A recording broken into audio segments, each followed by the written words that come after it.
Welcome back to Around the NFL, brought to you by Fuddruckers, the world's greatest hamburgers, here on Yahoo Sports Radio.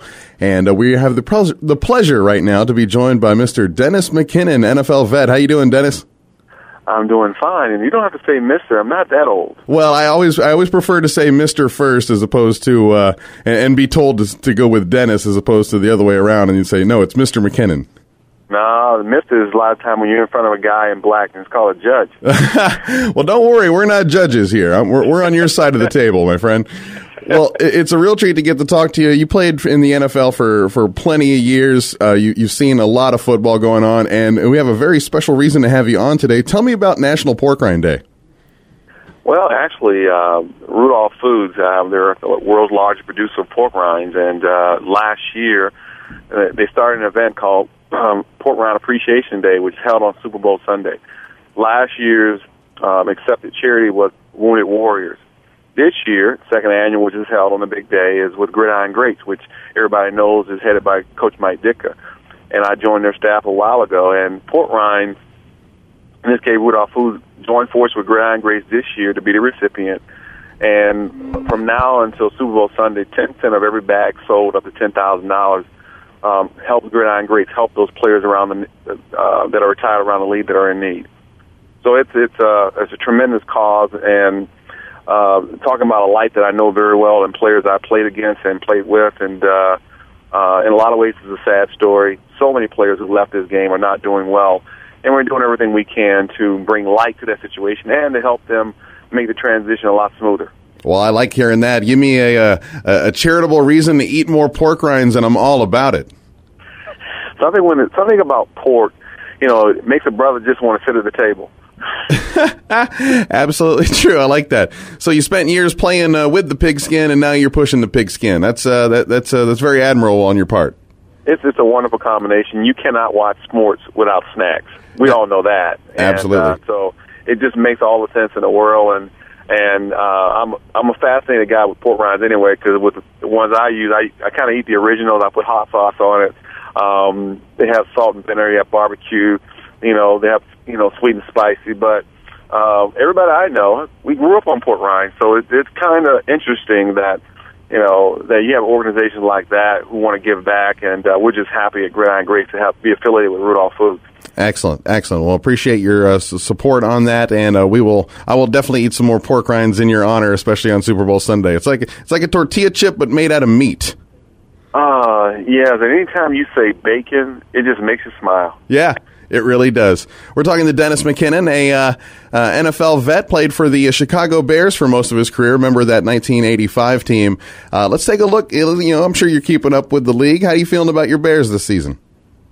Well, as they say, it's not how you start, it's how you finish. And we got past the easiest part of our schedule. We've lost 3 out of 4, and we're now starting to have major injuries on the defensive side of the ball. So we need to recover rather quickly. We got 3 division games coming up in the next 4, and we don't want to lose the first round for the wild card bye to be able to play at home. Otherwise, we're going to be on the road, which is really not the Bears' forte. Always happy when your team has a chance to get to the dance, and only way you can do that, you got to position yourself to make the playoffs. And at the beginning of the year, everybody thought the Bears are the best in the NFC, with the exception of Atlanta. But it's our defense. If they don't make plays, it seems like we just haven't found a way to win, and I hope we can correct that rather quickly. Now, you played with some great quarterbacks during your day. One of my favorites, Mr. Jim McMahon. How do you evaluate the performance of Jay Cutler so far, and would you like to catch some passes from him again? I get that question all the time, and I always tell people that the great thing about life, it constantly changes. No different than the league changes every year. The rules change every year. And every player who played in my era would love to be in a system where you can't touch a receiver after 5 yards. It's become more of a passing league where anybody can catch 100 balls because you're throwing 50 times a game. At the end of the day, do you win? Jay has been a tremendous asset for the Bears, and it wouldn't have been as good as it has been without the exception of Brandon Marshall, who's having an incredible year. But at the end of the day, the Bears are more explosive with a great defense. I like our chances, but I like our chances better when our best players are healthy. Now, looking at the rest of the NFL, who do you think is going to wind up in that Super Bowl, other than the Bears, of course? Well, on the AFC side, it's kind of hard to pick away from the Patriots, even though Denver's the fill and rattle story, no different than the Colts with Andrew Luck. And then you got the Baltimore Ravens, you got the Pittsburgh Steelers, some of the premier crop of teams who always find a way. But I always say that, you never bet against Belichick and Tom Brady. They're always going to be my pick in the AFC.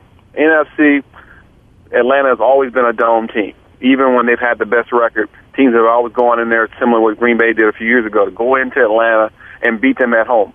Will that change this year? We don't know. The Giants sputtered by losing last night. So NFC, you just really don't know. There's no clear-cut favorite. Even though Atlanta has the best record, they have never been able to get over that hump. Will this be the year? We just don't know. All right, so Dennis McKinnon is leaning toward an Atlanta and New England Super Bowl. So if you're right, we'll have you on during Super Bowl week so you can ring the bell and toot your horn on that one. Yeah, we made that about football is that you can roll the dice. You just never know if you're going to get lucky. We're joined by Dennis McKinnon. He was a wide receiver and a kick returner for the Bears during the glory years of the 1980s. One little year at the end there with the Dallas Cowboys. How was that playing for America's team? Well, I grew up in Miami. I was always a Dolphins fan. Ended up in Chicago, but I remember the Doomsday, and I loved Tony Dorsett when he came out of Pitt. So I loved the Dallas Cowboys, but my life has always been tied to Chicago Bears. Dallas was just an opportunity to play, make a little bit more money.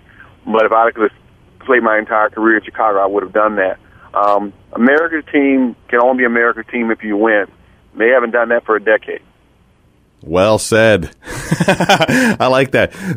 They should have some sort of motion on the floor of the Senate to assign a new America's team. It would likely be Belichick and the Patriots at this point, huh? Well, they've always said that the roof is always open at Texas Stadium so God can watch his Cowboys.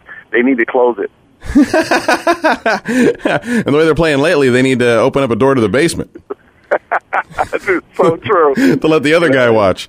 Well, oh my goodness. Dennis McKinnon joining us right now on Around the NFL here on Yahoo Sports Radio, brought to you by Fuddruckers, the world's greatest hamburgers. You were a great wide receiver and a great punt returner, one of the best ever for the Chicago Bears as far as the return and kicks.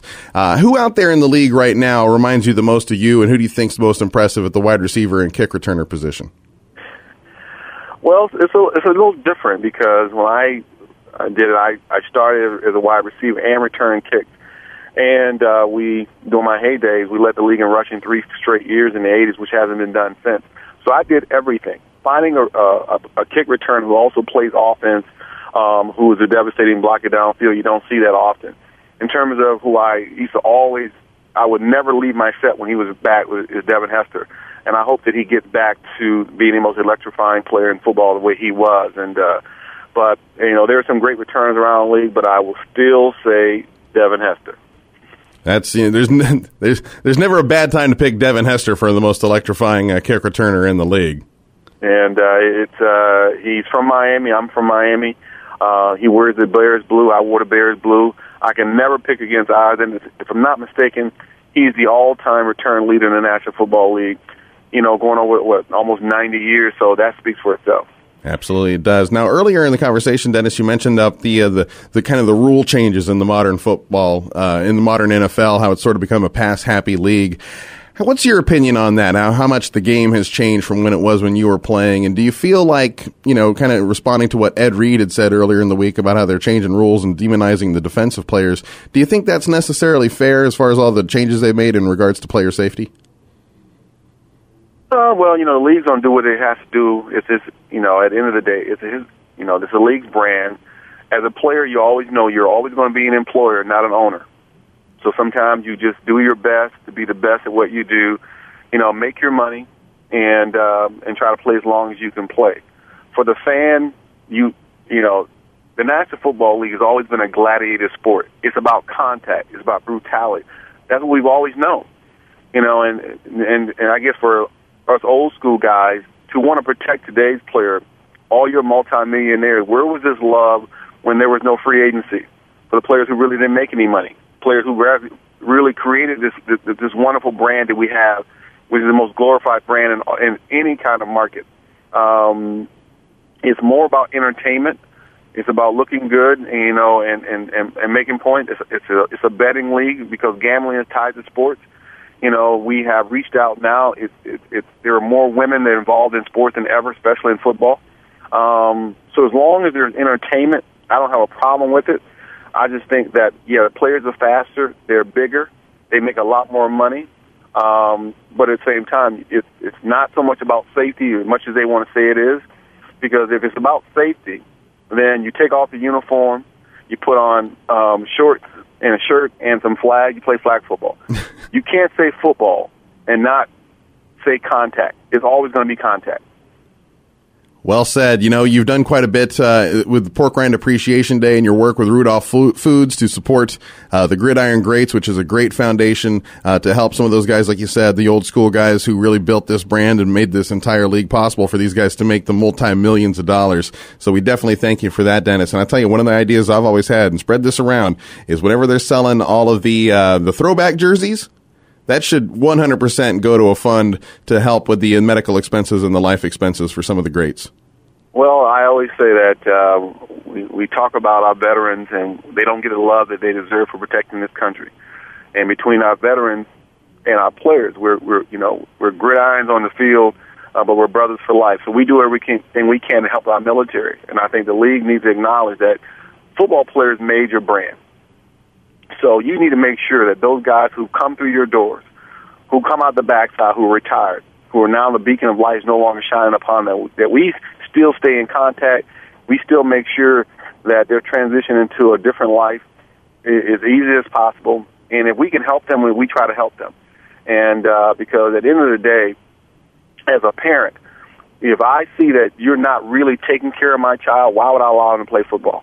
And the league cannot have that question come up if they want to continue to expand this market. And I think health is a beautiful thing that we talk about, but at the end of the day, it's a contact sport. And I think if you play this game, you play it because you love it. It's always been your childhood dream to be on stage, to be on TV, to be one of the best in the world at what you do. And there's a tremendous downside that a lot of times we don't talk about until tragedy happens. But it's a choice that we make. It's a risk that we take. And we're not asking for favor. We're just asking for an opportunity to live our lives the best with dignity. And sometimes that is not doable if your life is not perfect. And there's nobody's life perfect, regardless of what industry or what sport you may be in. We all make bad choices, bad decisions, and all we want to do is be able to have redemption, have a second chance, and I think everybody in life deserves that. Dennis McKinnon, thank you very much for joining us today on Around the NFL, and hopefully we'll get a chance to talk to you again later on down the season. I hope so, too, and God bless, and go Bears. All right, go Bears. You heard it directly from Dennis McKinnon. Thank you very much for coming on. Thanks so much. Thanks again to Dennis McKinnon, great wide receiver and kick returner for the Chicago Bears. Of course, he's celebrating the second annual Pork Rind Appreciation Day. That's going to be on Super Bowl Sunday. If you'd like more information about Pork Rind Appreciation Day, go to facebook.com/Rudolph Foods. We'll be right back with more Around the NFL, brought to you by Fuddruckers, the world's greatest hamburgers on Yahoo Sports Radio.